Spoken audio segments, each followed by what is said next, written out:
Israel হবে এই বিশ্বের নেতৃস্থানীয় রাষ্ট্র, এটাতে কোনো ডাউট নাই। সে হবেই এবং অলরেডি সে হয়ে গেছে। সে প্রায় 90% সফল, আর 10% বাকি আছে। এটা খুব অল্প সময়ের মধ্যেই হয়ে যাবে। কারণ আমাদের দুর্বলতা আছে যে আমরা যে আপোষে কাদা ছোটাছুটিতে ব্যস্ত ছিলাম, আমরা হালুয়া রুটি খাচ্ছিলাম, এই সময়টুকুর মধ্যে ও প্রচণ্ড শক্তিশালী হয়ে গেছে।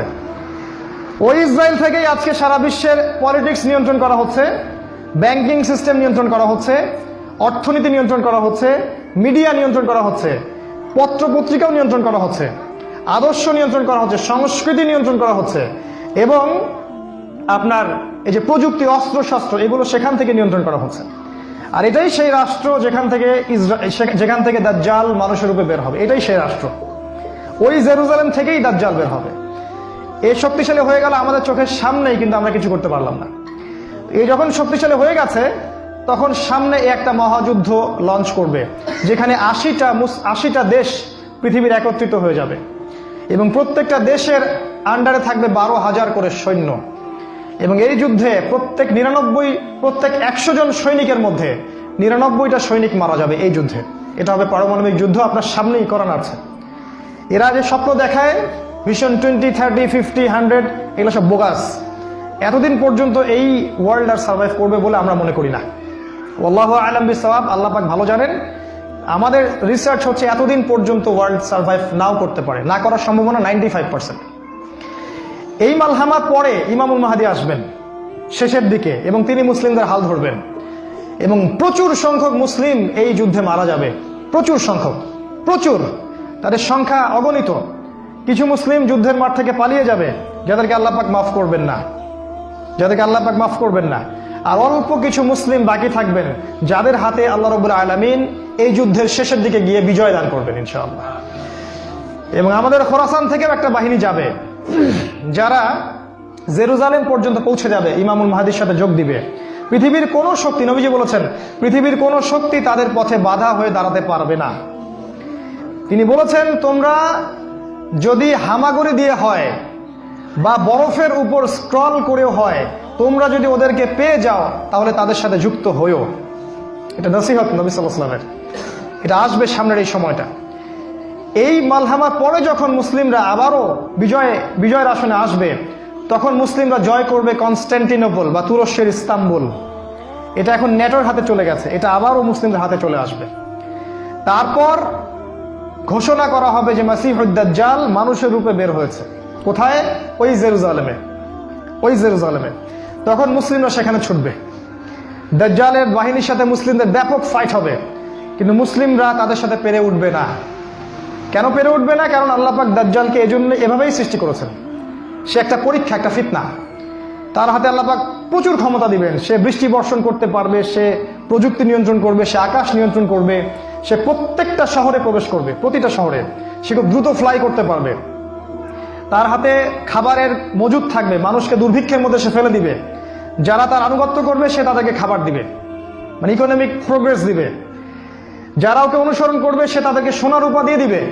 যারা ওকে অস্বীকার করবে সে তাদেরকে দুর্ভিক্ষ দিবে, মেরে ফেলবে। এক কথায় যারা দাজ্জালকে অনুসরণ করবে তাদের প্রত্যেককে দাজ্জাল প্রোগ্রেস দিবে, উন্নতি অগ্রগতি দিবে, তাদের জিডিপি বাড়তে থাকবে এক কথায়। আর যারাই মাসিহুদ দাজ্জালের বিরোধিতা করবে তাকে সে একদম ধ্বংস করে ফেলবে, একদম ধ্বংস।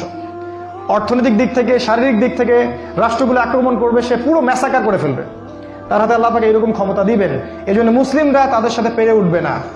তাহলে কি হবে? আল্লাহ রাব্বুল আলামিন তখন মুসলিমদের দোয়া কবুল করবেন এবং ঈসা আলাইহিস সালামকে আকাশ থেকে পাঠাবেন এই পৃথিবীতে আবারও ইনশাআল্লাহ।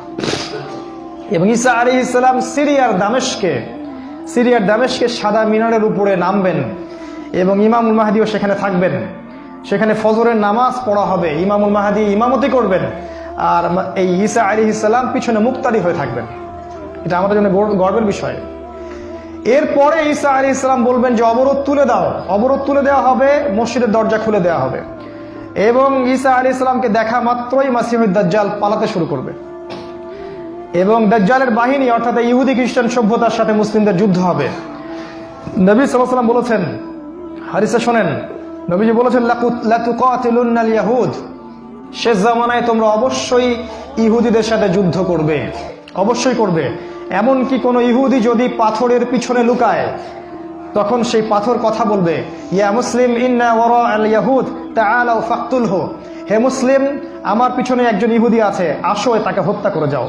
এটা পাথর পর্যন্ত কথা বলবে। ফিলিস্তিনের বাবে লুদ নামক জায়গায় দাজ্জালকে হত্যা করা হবে। ওই বাবে লুদটা ইন্টারনেটে গিয়ে দেখবেন, সেখানে ইসরায়েলের বিমানবন্দর তৈরি করা আছে এখন। এই বাবে লুদেই এখনই তৈরি করা আছে। আমি একটু আগে বললাম যে দাজ্জাল আকাশ নিয়ন্ত্রণ করবে, ওই বাবে লুদের এয়ারপোর্ট থেকেই সে আকাশ নিয়ন্ত্রণ করবে। আমার মত এটা আমার মত, আমার বুঝ এটা। ওই বাবে লুদে সবচেয়ে বড় একটা এয়ারক্রাফটের ঘাঁটি তারা মজুদ করেছে এই বাবে লুদের মধ্যে, প্যালেস্টাইনে। আর ওই জায়গায় ঈসা আলাইহিস সালাম এই মাসিহুদ দাজ্জালকে হত্যা করবে।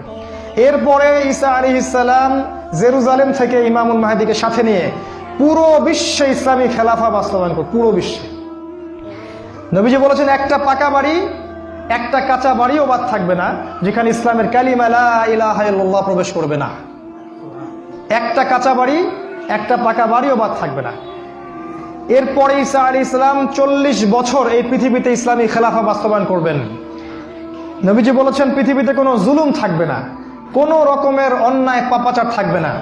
বাঘে এবং হরিণে এক ঘাটে পানি খাবে, কেউ কারো প্রতি কোনো অবিচার করবে না। এক একটা ফল হবে বিশাল বিশাল, আল্লাহ পাক বরকতের দরজা সব খুলে দিবেন। প্রচুর বৃষ্টিপাত হবে, মাটি উর্বর হবে, প্রচুর সুজলা সুফলা হয়ে যাবে এই পৃথিবীটা। আবারও আগের অবস্থায় চলে আসবে পৃথিবীটা ইনশাআল্লাহ। কোনো দূষণ থাকবে না, কিচ্ছু থাকবে না ইনশাআল্লাহ। এই 40 বছর তিনি রাজত্ব করবেন, তারপর তিনি মারা যাবেন এবং তাকে দাফন করা হবে রাসূল সাল্লাল্লাহু আলাইহি ওয়াসাল্লামের কবরের পাশে। আর ইমামুল মাহদী আরো আগেই মারা যাবেন। তিনি 7 বা 9 বছর রাজত্ব করবেন, এই মুসলিম উম্মাহকে নেতৃত্ব দিবেন। এই অবস্থাটা সামনে আসতে যাচ্ছে। এই কথাগুলো আপনাকে কোনো সেকুলার মিডিয়া বলবে না, কোনো কাফের মিডিয়া বলবে না, কোনো পত্রপত্রিকায় পাবেন না। ইভেন এখন ওয়াজ মাহফিলেও এগুলো বলা বন্ধ হয়ে গেছে। এই কথাটা আমি কেন বললাম, শুধু এত যে বড় একটা কথা আমি বললাম, এত ডিটেলস বললাম, এটার কারণ একটাই, যাতে আপনি হীনমন্যতায় না ভোগেন। কারণ সামনের যে বিজয়ের সময়টা, সেটা আমাদের বিজয়ের সময়। কোনো সন্দেহ নাই যে এই সময়টা অবশ্যই আসবে, কারণ প্রিয় নবী মুহাম্মদ সাল্লাল্লাহু আলাইহি ওয়াসাল্লাম তার পবিত্র জাবান এটা বলে গেছে। আমাদের নবী সাল্লাল্লাহু আলাইহি ওয়াসাল্লাম তার অলৌকিক পবিত্র জাবান এটা বলে গেছেন। কোনো শক্তি নাই পৃথিবীর এই কথাকে উল্টে দিতে পারে ইনশাআল্লাহ তাআলা।